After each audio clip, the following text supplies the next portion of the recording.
Kyotaka Ijichi, the assistant manager at Tokyo Jujutsu High, brings first years, Yuji Itadori, Megumi Fushiguro, and Nobara Kujaizaki to a detention center where windows have spotted a cursed womb. 5 detainees remain inside detainee block 2 with what could potentially spawn a special grade cursed spirit. Confused, Yuji asks about the special grade, which Ijichi explains thoroughly. He also warns them that if they end up encountering the special grade, their only options are to run or die. Their mission is the confirmation and rescue of any survivors. A distraught mother of one of the detainees asks that they please save her son, firing Yuji up. Yuji states to both his classmates that they must save everyone, a notion to which they agree. Ijichi casts a curtain, a barrier that conceals them from the outside world. Megumi summons one of his divine dogs to warn them should any curse approach. They head inside and Megumi is surprised to see they've entered a curse's innate domain. Yuji and Nobara comically begin to panic but Megumi stays confident that his divine dog will smell any threats. The trio moves out to find any humans trapped inside and eventually happen upon their mutilated bodies. Amongst them, Yuji finds Tadashi, the son of the distressed woman. He wants to bring their body back outside but Megumi refuses. Megumi points out that Tadashi is a detainee in this juvenile detention center because he hit a little girl on his second offense driving with a license. He acknowledges that Yuji is stuck on this idea that he can guide people to proper deaths, but Megumi also proposes the question what happens once someone he's saved hurts someone innocent. Yuji counters this by asking why is it that Megumi saved him in the first place. Annoyed, Nobara begins yelling at them both but she's suddenly dragged through the floor by a curse.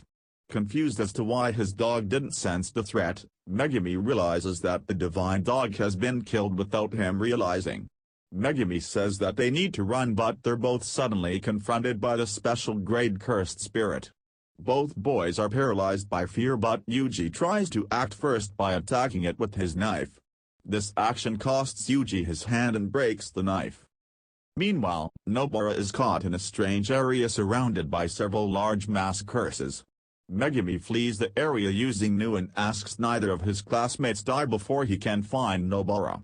Before Megumi ran away, Yuji tried to ask for Sukana's help but he refused. They were attacked by the special grade curse, and although they avoided its cursed energy blast, Megumi was shocked by its power.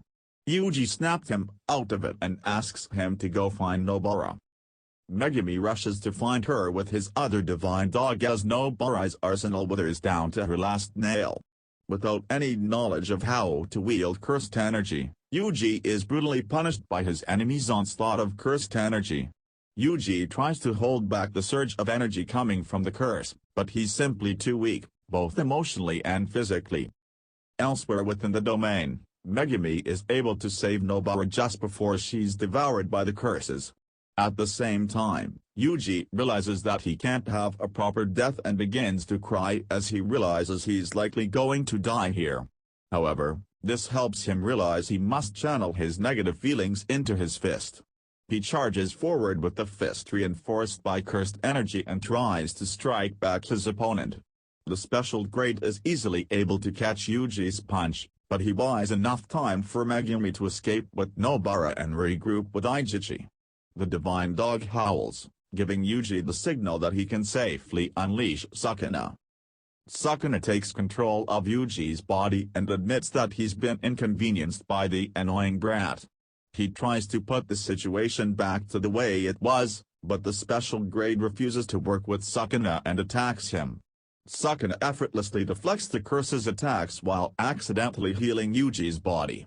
He believes the curse doesn't want to walk away from its point of origin, so it's chosen death instead. Sukuna easily overpowers the cursed spirit while Megumi sends off Nobara with Ijichi.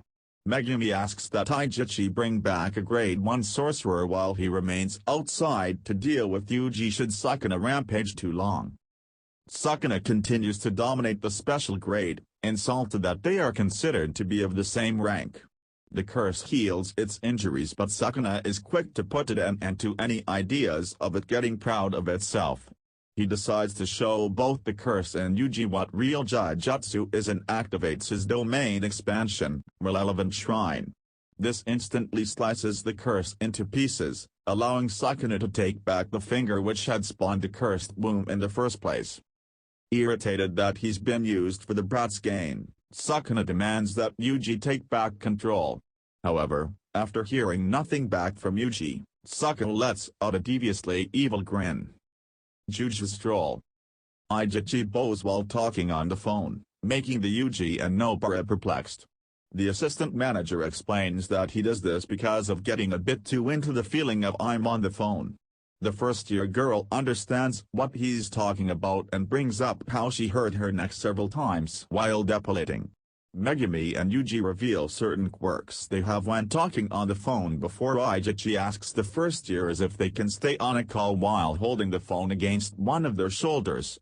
Yuji and Megumi show that they can do so, but when Nobara tries it, she drops her phone, causing its screen to crack upon impact with the ground.